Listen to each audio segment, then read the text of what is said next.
الإنسان المسيحي المتمتع بسكن الروح القدس فيه مليان خير وجواه كنز الصالحات. كل يوم النعمة تحط قدامه فرص لمجد المسيح.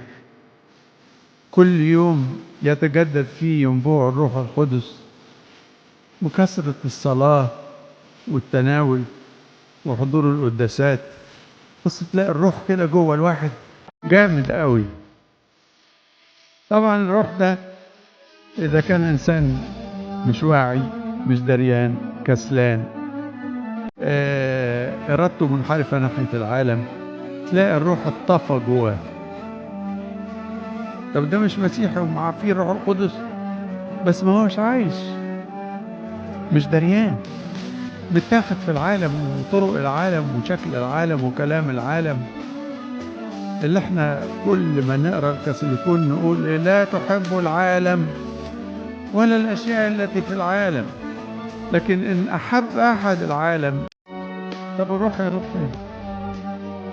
الروح القدس يتذكر في الداخل بالصلاة والدموع وينطفئ بأعمال العالم، بالنجاسات، بالحاجات الوحشة، بالكلام على الناس، بالدينونة. تلاقي الروح مطفي. يقول لك بصلي لك أحس بالتعزية. ما أنت ماشي في سكة غلط.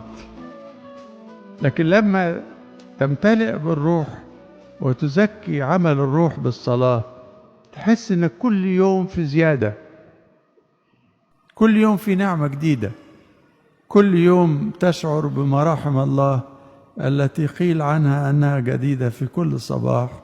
لربنا المجد دائما.